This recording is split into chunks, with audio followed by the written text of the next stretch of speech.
சொல்லுங்க மணி, வள்ளி என்ன சொன்னாங்க? நீங்க திருந்திட்டீங்க, மன்னிப்பு கேட்டீங்கன்னு எல்லாத்தையும் சொன்னேன். ஆனா வள்ளி அதை ஏத்துக்கல. என்னங்க இப்படி சொல்றீங்க? நீங்க எப்படியாவது வள்ளியை சம்மதிக்க வச்சிருவீங்க நான் ரொம்ப நம்பிக்கையோட இருந்தேன்.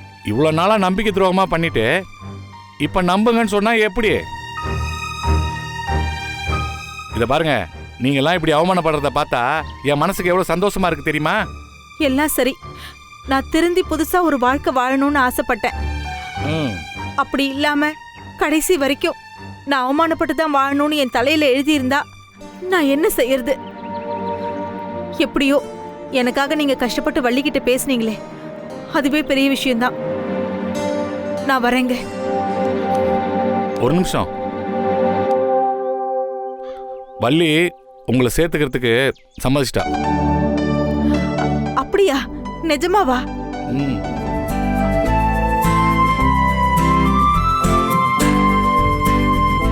நகையோட கேரக்டர் எல்லாமே சரியா இருக்கு சார். எல்லாமே என் கம்பெனியில் அடகு வச்சதா சார்? நாங்களே செக் பண்ணி தான் வைப்போம். கண்டிப்பா சார், இல்லைன்னா நமக்கு ஆபத்தாயிரு சார். நாம செக் பண்ணி வைக்கிறதையே ஆடிட்டிங் வரும்போது நம்மளை குறை சொல்றாங்க. அப்படியா? ஆமா சார், உங்க கம்பெனியில் அடகு வச்ச நகையை எதுக்கு இப்போ எங்க பேங்க்ல கொண்டு வந்து வைக்கிறீங்க? என் கம்பெனி மேனேஜ்மெண்ட் மாறினது உங்களுக்கு தெரியும் தானே? கேள்விப்பட்டேன் சார், மனசுக்கு ரொம்ப கஷ்டமா இருந்துச்சு. என்னடா இவங்களுக்கு போய் இப்படி ஒரு சோதனை வந்துருச்சேன்னு.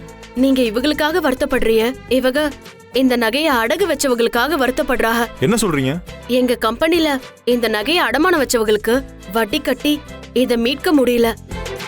இதை ஏலம் விடுறதுக்கு புது மேனேஜ்மெண்ட் முடிவு பண்ணிருந்தாக. அது தெரிஞ்சு இவங்க வருத்தப்பட்டாக. இப்ப என்கிட்ட பணம் இருந்தா இந்த நகையை வச்சவங்களுக்கு மீட்டு கொடுப்பேன்னு சொன்னாக.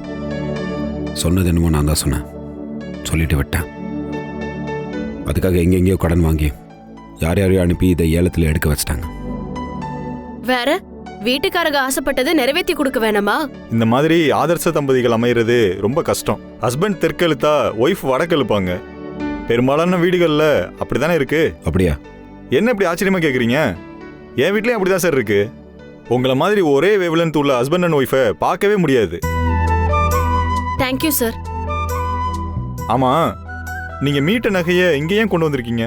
நகையோட ஓனர்ஸ் கிட்ட நாங்கள் இன்ஃபார்ம் பண்ணிட்டோம். அவங்ககிட்ட இப்போ பணம் இல்லை, அதனால எங்ககிட்டயே வச்சுக்க சொன்னாங்க. பணம் வந்தோடனே அவங்க மீட்டர்ன்னு சொல்லிட்டாங்க. ஓ அப்படியா? ஆமாம் சார். ஆக்சுவலாக எங்ககிட்டே இருந்தால் அது ஒரு ஸ்லீப்பிங் கேபிட்டல் மாதிரி ஆயிரும். யூஸ்ஃபுல்லாக ஏதோ ஒன்று பண்ணணும்னு நினைக்கிறோம். என்ன யோசிச்சிருக்கீங்க? அண்ணா கொஞ்ச நேரம் வெயிட் பண்ணுங்க, வந்துடும். Okay sir.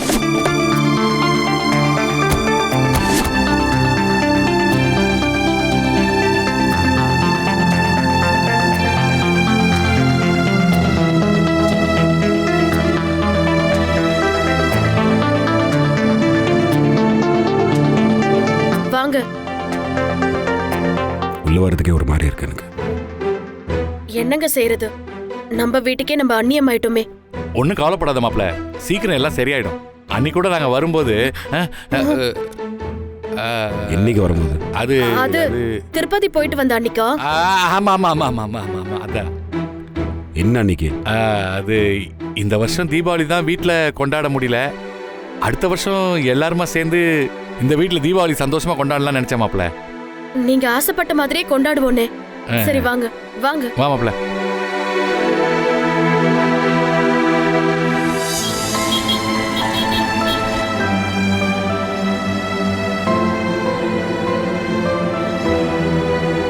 ஆமா, காரை ஹாஸ்பிட்டல் போக சொல்லுங்க. ஏன் மாப்ள, உடம்புக்கு ஏதாவது பிரச்சனையா? நெஞ்சு வலிக்குதா? கொஞ்சம் அமைதியா இருக்கலாம்ல. அப்படியே அக்கா போட்டோ பார்த்து அப்படியே ஃபீல் பண்ற. கொஞ்சம் அமைதியா இருக்கீங்களா? என் உடம்புக்கு ஒன்றும் இல்லை. அப்ப எதுக்கு ஹாஸ்பிட்டல் போக சொன்ன?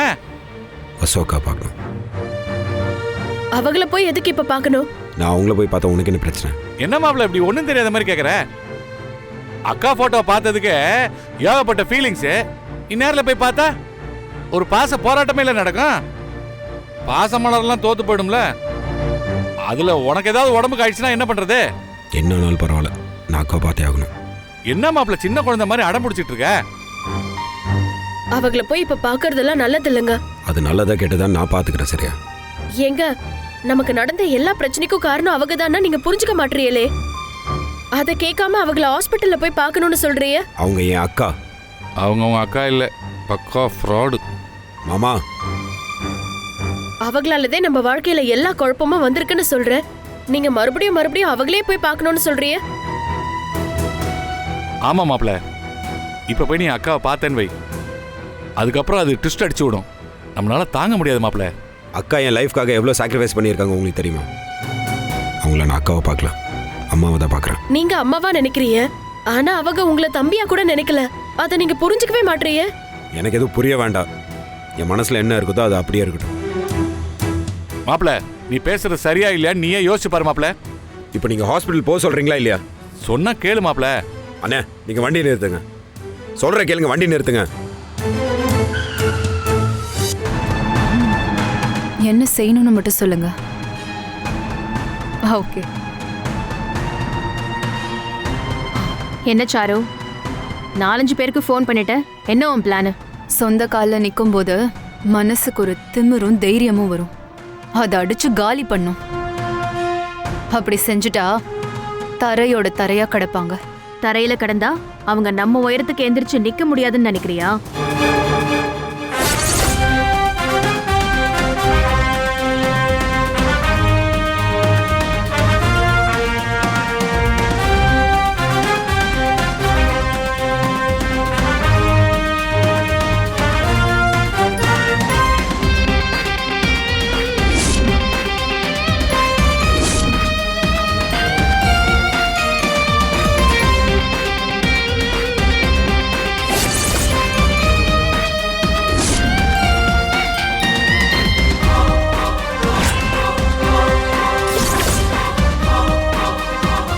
யார் இவங்க? கெஸ்ட்டா? பேசி அமுச்சு விடுங்கிட்ட பேசணும். அது கெஸ்ட் எல்லாம் இல்லைங்க, வேஸ்ட். என் ஃபோன் நம்பரை கண்டுபிடிச்சிருக்கான். சமாதானமா போனா 2 பேருமே ஜெயிக்கலான்னு சொல்றான். சண்டைக்கும் தயார்னு சொல்றான். அந்த வள்ளி தான் இவனுக்கு கொம்பு சீவி விட்டுருப்பான்னு நினைக்கிறேன். ஆமா, அன்னைக்கு அவன் கூட நம்ம வீட்டுக்கு வந்தப்போ பெரிய ஆட்டம் ஆடிட்டு போனாலே. என்னதான் நம்ம கை ஓங்கி இருக்குன்னு சொன்னாலும் உண்மையிலேயே நம்ம கை தாழ்ந்துதான் இருக்கு. நம்ம 2 பேரையும் போஸ்ட் உமன் ஆக்கிட்டான். வசு மேடம் கிட்ட சொல்ற மேட்டரை நம்ம கிட்ட சொல்லி விடுறான். இப்பவே போய் மேடமை பார்த்து சொல்லிட்டு வந்துடவா? வேணாம், போனா அக்கா நம்மள தான் திட்டுவாங்க.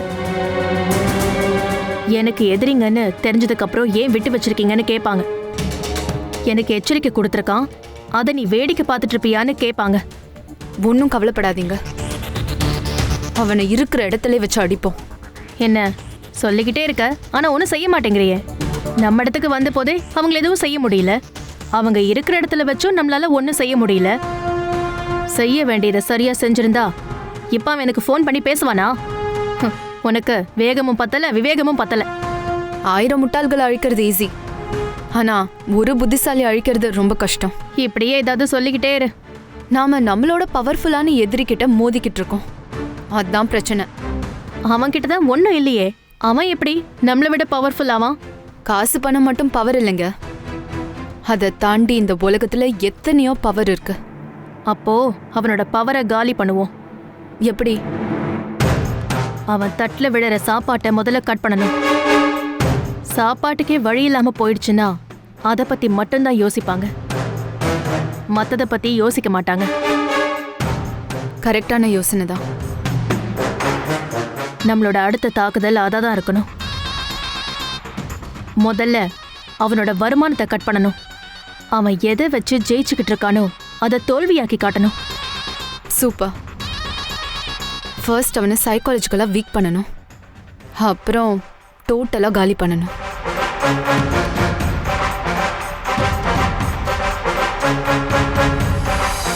வாங்கணும், இன்னும் எத்தனையோ ஃபார்மாலிட்டிஸ் இருக்கு.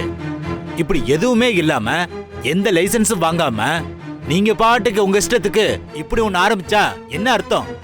இல்ல சார், இது எதுவுமே எனக்கு தெரியாது, நான் தெரியாம பண்ணிட்டேன். நீங்க தெரியாம பண்ணிருக்கலாம், நாங்க தெரிஞ்சு விட்டுட்டு போக முடியாதுல்ல. அதுக்கு நாங்க திரும்ப உங்களுக்கு என்ன பண்ண முடியும்? நீ பண்ண உதவிக்கு நான் திருப்பி ஏதாவது பண்ண வேணாமா? உதவிக்கு எந்த கைமாறும் எதிர்பார்க்க கூடாது சார். இப்போ என்ன, உன்னோட முன்னேற்றத்துல என்னோட பங்கு இருக்கணுமா வேணாமா? இந்தா புடி, இதுல பணம் இருக்கு.